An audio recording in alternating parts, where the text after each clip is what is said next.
holiday po dito. So, yung store namin is half day lang. So, yung lahat ng panghapon, wala pasok.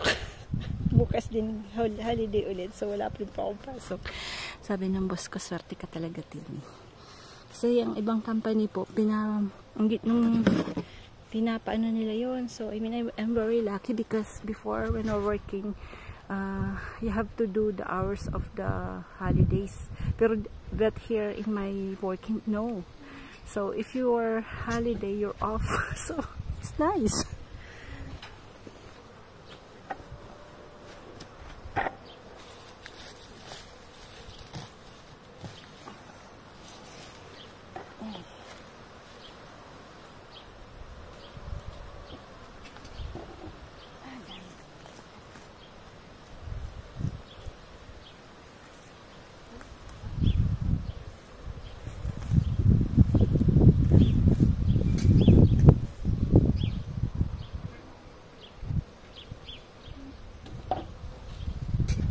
Escargot ng French. They eat this one here. Ng escargot. Ngayon po nagkakaroon na kami ng escargot. Pero kami po, hindi ko yan kinakain. They're free. They're free.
Kung gano'n.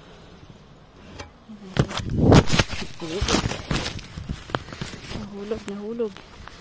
Ayan na po yung dito. Tingnan na. Ayan po yung inaanahan ko. Ginagabihan ko na po. So, mamaya papakita ko po pagka maganda na. So, marami pa rin pong gagawin na po. Magtatanim na tayo. Para mayroon po tayong anihin ngayong summer. Yan. Hindi po kami uwi ng Pilipinas. So, maasikaso ko po yung ating garden. Ayan. Ganda po nung bulaklak na yun, oh. Orange tsaka yellow. Yan. Yung mga ano po, yung mga tag nito. Mga sulok-sulok lalagyan ko po ng ganyang flower. Maganda po. Nakakatanggal din ng mga nakaka-attract sa mga bees. No, kailangan din po kasi natin ng alagaan yung bees, yung mga ang tawag sa atin bees, bubuyog. Ayan, mainit today. Nag flea market kami, kaya lang hindi ko na po film kasi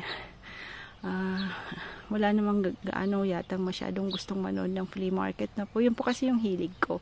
Pero paminsan-minsan po, i-film ko pa rin. Ayan, papakita ko po yung mga thrift finds ko po, no, na mura lang.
Kuelwan?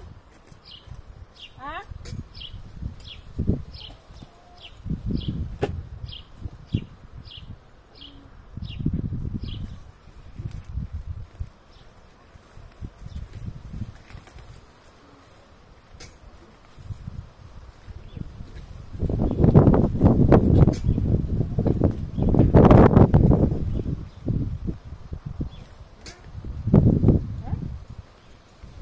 Wali? Kesialan.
medyo sais na.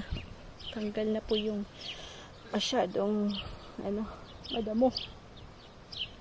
Kakapagod din po langgam po, no?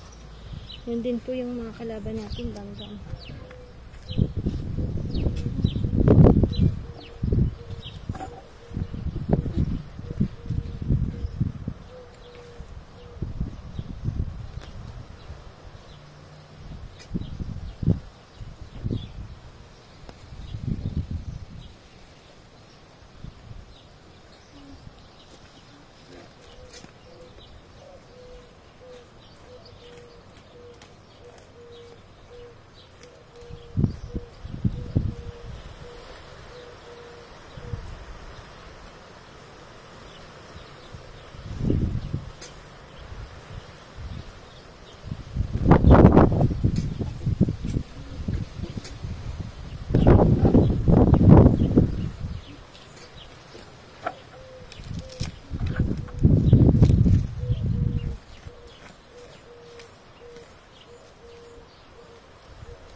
Pinapalakay namin yung yung ng manok kasi tag nito. Pagka pinapalaya namin saan umiikot. So, ang ginawa niya pang papalakay niya po. Yan. Nakabili po kami ng yung parang maliit na poste, 4 euros. Ito na po yung abrico. Where's the abrico? Ito po yung kunti lang naman. Malaki na. Abrico ba? Papi, t'as faim? Ouais, bah je vais enlever ça parce que... T'as très chaud. Ils avaient dit, parce que je voyais que le vent, alors du coup j'ai dit... Yung dalawang mag-ama. Yun po. Ang ating kaya lang, malamang pag gumangin, tanggal na naman. Mahangin talaga. Pangit lang talaga dito, mahangin. Hindi natin ang gapo. So,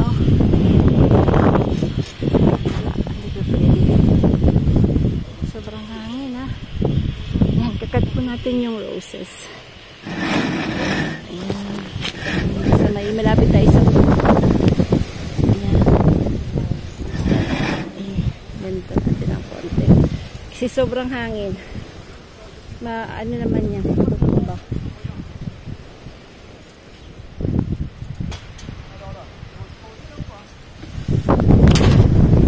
Natutumba. Tutumba po yung camera.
Itong itanim.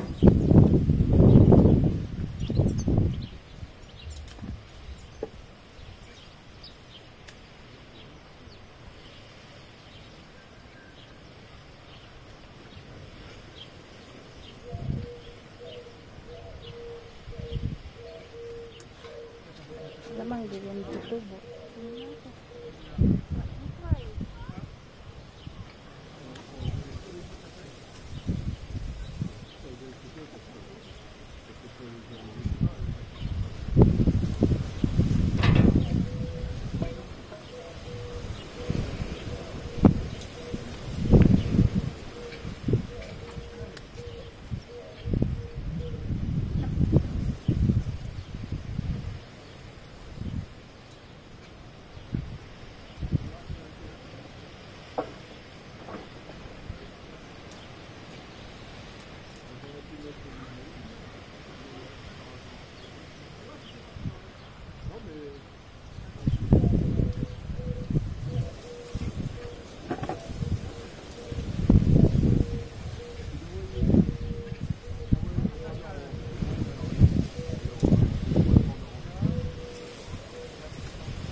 Yung roses po, pagka gulantay na yung bulaklak, dapat po lagi nyong ikakat para lagi po kayong may bukol ng roses. Ayan. Tapos alaga po sa pataba. Ayan. Yung dalawa nandun. Pauwi na po sila Ma'am and Dad ng Tuesday po, no, sa 14. Tapos isang naman po mayroon siyang appointment sa Mumpuli ng medical, no, kasi parang gusto kasi ni Sam yung parang nautical, but yung nautical na aquamarine, no, po, yung tungkol about sa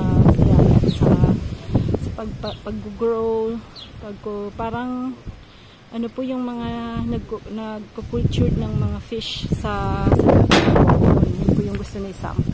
Yan, mahangin masyado po. So, yan, magandang buhay po sa mga mahilig po sa roses. Ayan, ayan po yung, pinapadami ko po yung roses ko. So, this weekend, may lalagay po kami ditong parang arch na binilan po ako ni Frank ng, ng climbing na roses. So, yung mga roses po, maraming different kinds. So, pag bibili po kayo, titingnan nyo po yung talagang matibay sa init, matibay sa kami po kasi nag-frost na po. So, yung mga nasa ibang bansa pong may winter. So, titingnan nyo po yung quality ng roses kasi baka mamatay lang. So, meron po talagang magandang quality na kahit na less 10 degrees na bubuhay pa rin. So, medyo mahal, but at least hindi po sila mamamatay na hindi ka na naman po ulit bibili. So, ganun po yung bibili nyo. Yung mga hindi pa po. Ako din kasi medyo baguhan din po. So, ngayon ko lang din po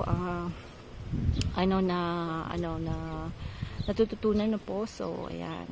So, but yung sa pagpataba naman, yun, tayo lang ng manok, tayo ng kalabaw, ng baka na po. So, makakahanap naman po kayo niyan. Dito kasi mayroon din yung sa horses na po. So, yun, pampataba din po yung sa horses. So, pag may malapit po kayong ganon, yung mga nagkakabayong dito marami din pong nagaganon. So, hihingi lang po kayo. Nahihingi naman po yun. Kami naghihingi. Kami noon ni Frank, hinihingi lang namin po. So, baka kung gusto nilang ibenta, baka yung iba binibenta, di ba po? Pero mula lang po. Yan, happy planting po sa mga mahilig sa pagpa-plants. Ayan si Frank. Yung nakatingin dito. May magsasaka ko. Yan. Si Dad ng beans. Tinutulungan niya ako. Gawa ng beans. Siya magtanim eh. Si Ma'am kasi flowers. Ako kasi mahilig sa pareho. So,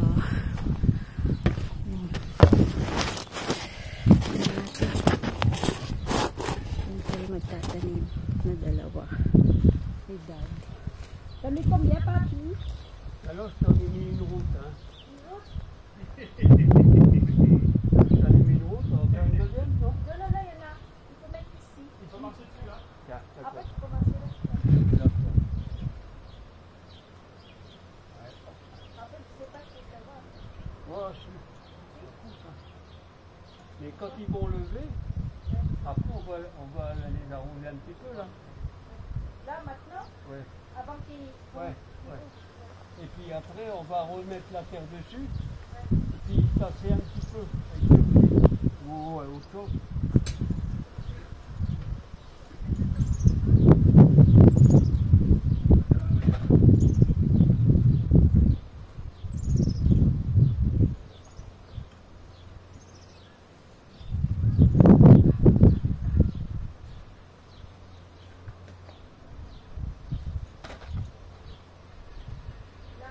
Attends, mettre ça, attends. Et puis alors.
Oui, quand ils poussent, hein, quand ils vont passer, eh ben,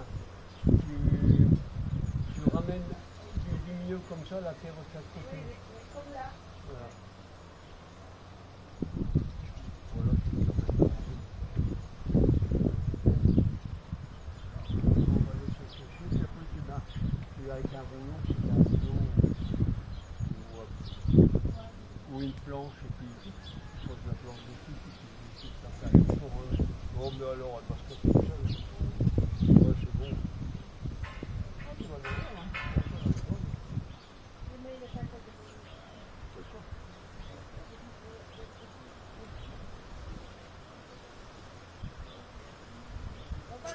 Je les verrai au mois d'août. Oui. Peut-être. Ah, peut-être leur manger. Ah oui, hein. Oui. Mais là, ils gênent pas parce que chez nous, si jamais ils gênent, moi j'ai déjà eu le tour d'en mettre. Des fois, je les mets trop de bonheur. Faut pas les mettre de bonheur, mais une fois, je les avais mis en début avril. Ouais. Il y a eu une gelée quand ils passaient. Ah oui, non, mais c'est ça. Là, ici, ça a explosé. Il y a ici un peu, hein. Hein? C'est là un peu, hein. Ouais. Mais bon. Bon, ben, je vais aller. T'as pas fait la soupe? T'as ramené là-bas? Il y a du bouillon. Oui, il y a du poireau là-bas. Non, mais il y a du bouillon. Ah oui, d'accord. Et C'est là, bon. c'est le légume aussi, du coup. Je crois qu'il y a des légumes. Hein. Oui. Vous voulez mettre du chichi? Voilà, on met un peu de chinoise avec un œuf dur dedans. Oui, Et puis, ouais, hein. ouais, je vais le faire après. Ah, ben, On est d'accord? les poireaux, je sais pas si c'est comme ça.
Tanim tayo ng upo.